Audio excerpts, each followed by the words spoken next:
Friends, ಇವತ್ತು ಅಕ್ಕಿ ಹಿಟ್ಟಿನಿಂದ ಯಾವ ರೀತಿಯಾಗಿ ಸ್ಕ್ರಬ್ ಮಾಡ್ಕೊಬಹುದು ಅನ್ನೋದನ್ನ ತೋರಿಸ್ಕೊಡ್ತೀನಿ. ಈ ಸ್ಕ್ರಬ್ ಬಿಸಿಲಿಂದಾಗಿರುವ ಕಪ್ಪನ್ನ ಕಮ್ಮಿ ಮಾಡೋದ್ರ ಜೊತೆಗೆ ಮೊಡವೆಗಳಿಂದಾಗಿರುವ ಕಪ್ಪು ಕಲೆಯನ್ನು ಕೂಡ ಕಮ್ಮಿ ಮಾಡುತ್ತೆ.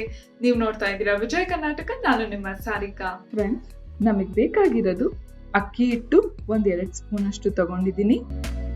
ಆಮೇಲೆ ಅರಿಶಿನ 1/4 ಸ್ಪೂನ್ ಅಷ್ಟು ತಗೊಂಡಿದ್ದೀನಿ. ನೆಕ್ಸ್ಟ್ ಹಾಲು, ಕಾಯಿಸಿ ತಣ್ಣಗಾಗಿರುವಂತ ಹಾಲನ್ನು ತಗೊಳ್ಳಿ. ಇವಾಗ ಶುರು ಮಾಡ್ಕೊಳ್ಳೋಣ ನಮ್ ಸ್ಕ್ರಬ್ ಮಾಡ್ಕೊಳ್ಳೋದಿಕ್ಕೆ. ಮೊದಲು 1 ಸ್ಪೂನ್ ಅಷ್ಟು ಅಕ್ಕಿ ಹಿಟ್ಟನ್ನ ಹಾಕೊಳ್ಳೋಣ. ನಾವು ಅಕ್ಕಿ ಹಿಟ್ಟು ಬಳಸೋದ್ರಿಂದ ಬಿಸಿಲಿಂದ ಆಗಿರುವ ಕಪ್ಪನ್ನ ಕಮ್ಮಿ ಮಾಡುತ್ತೆ, ಜೊತೆಗೆ ಕಪ್ಪು ಕಲೆಗಳಿದ್ರೆ ಅದನ್ನು ಕೂಡ ಕಮ್ಮಿ ಮಾಡುತ್ತೆ. ಚರ್ಮನ ಕ್ಲೀನ್ ಆಗಿ ಮತ್ತೆ ಬ್ರೈಟ್ ಆಗಿ ಇಡ್ಸೋದಕ್ಕೆ ಸಹಾಯ ಮಾಡುತ್ತೆ. ನೆಕ್ಸ್ಟ್ ಇದಕ್ಕೆ ಅರಿಶಿನ ಹಾಕೊಳ್ಳೋಣ. ಅರಿಶಿನ ಬಳಸೋದ್ರಿಂದ ಮೊಡವೆಗಳಿಂದಾಗಿರುವ ಕಲೆಯನ್ನ ಕಮ್ಮಿ ಮಾಡಲು ಸಹಾಯ ಮಾಡುತ್ತೆ. ಅದಷ್ಟೇ ಅಲ್ಲದೆ ಚರ್ಮದಲ್ಲಿ ಏನಾದ್ರೂ ಹೈಪರ್ ಪಿಗ್ಮೆಂಟೇಷನ್ ಇದ್ರೆ ಅದನ್ನು ಕೂಡ ಗುಣಪಡಿಸುತ್ತೆ. ಈ 2 ಪುಡಿನೂ ಚೆನ್ನಾಗಿ ಮಿಕ್ಸ್ ಆದ್ಮೇಲೆ ಹಾಲನ್ನ ಹಾಕೊಳ್ಳೋಣ. ಹಾಲಲ್ಲಿ ಹಲವಾರು ಪೋಷಕಾಂಶಗಳಿದೆ. ಇದರಲ್ಲಿರುವಂತ ವೈಟಮಿನ್ ಎ, ಡಿ, ಇ ಮತ್ತೆ ಕೆ ಚರ್ಮಗೆ ಒಳ್ಳೆ ಪೋಷಕಾಂಶವನ್ನು ಕೊಡುತ್ತೆ. ಚರ್ಮನ ಹೈಡ್ರೇಟ್ ಆಗಿರಿಸುತ್ತೆ, ಚರ್ಮದ ಮೇಲ್ಗಡೆ ಇರುವ ಕೊಳೆನ ಸುಲಭವಾಗಿ ಕ್ಲೆನ್ಸ್ ಮಾಡುತ್ತೆ, ಕಪ್ಪು ಕಲೆಯನ್ನು ಕೂಡ ಕಮ್ಮಿ ಮಾಡಿ ಚರ್ಮನ ಸ್ಮೂತ್ ಆಗಿ ಕಾಣಿಸೋದಕ್ಕೆ ಸಹಾಯ ಮಾಡುತ್ತೆ. ನಮಗೆ ಕನ್ಸಿಸ್ಟೆನ್ಸಿ ತುಂಬಾ ರನ್ನಿಂಗ್ ಬೇಡ ಮತ್ತೆ ತುಂಬಾ ಗಟ್ಟಿನೂ ಬೇಡ, ಒಂದ್ ಸ್ವಲ್ಪ ಸ್ಮೂತ್ ಕನ್ಸಿಸ್ಟೆನ್ಸಿ ಇರ್ಬೇಕು. ನೋಡಿ, ಈಗ ತಗೊಂಡಿದ್ದೀರಲ್ಲ, ಈ ರೀತಿ ಇರ್ಬೇಕು.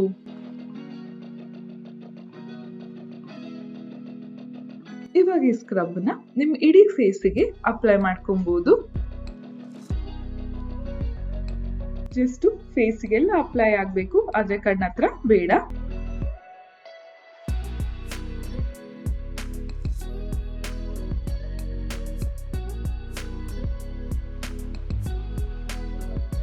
ಅಪ್ಲೈ ಆದ್ಮೇಲೆ ನಿಮ್ 2 ಬೆರಳುಗಳಿಂದ ಈ ರೀತಿ ಸ್ಕ್ರಬ್ ಮಾಡ್ಕೊಳ್ಳಿ.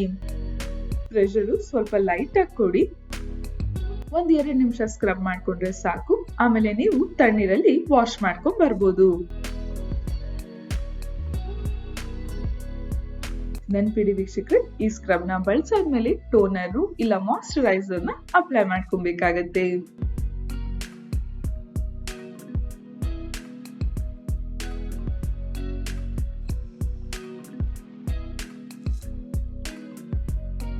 ನೋಡಿದ್ರಲ್ಲ ವೀಕ್ಷಕರೇ, ಎಷ್ಟು ಸುಲಭವಾಗಿ ಸ್ಕ್ರಬ್ ನ ಮನೇಲಿ ತಯಾರಿಸ್ಕೊಬಹುದು ಅಂತ. ಜಸ್ಟ್ ಕಿಚನ್ ಇರುವ ಇಂಗ್ರೀಡಿಯೆಂಟ್ಸ್ ನಾವು ಬಳಸಿರೋದು, ಆದ್ರೆ ನಮ್ ಚರ್ಮಕ್ಕೆ ಎಷ್ಟು ಉಪಯೋಗ ಆಗುತ್ತೆ. ಸೊ ನೀವು ಕೂಡ ಟ್ರೈ ಮಾಡಿ ನೋಡಿ.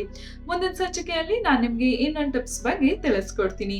ಈ ವಿಡಿಯೋ ಇಷ್ಟ ಆದಲ್ಲಿ ಲೈಕ್ ಮಾಡಿ, ಕಮೆಂಟ್ ಮಾಡಿ, ಶೇರ್ ಮಾಡಿ. ಇನ್ನು ಯಾರೆಲ್ಲ ವಿಜಯ ಕರ್ನಾಟಕ ಡಿಜಿಟಲ್ ಪ್ಲಾಟ್ಫಾರ್ಮ್ ನ ಫಾಲೋ ಮಾಡ್ತೀವೋ ಫಾಲೋ ಮಾಡೋದಕ್ಕೆ ಮರಿಬೇಡಿ. ನೆಕ್ಸ್ಟ್ ಎಪಿಸೋಡ್ ಅಲ್ಲಿ ಸಿಗೋಣ. Take care, by.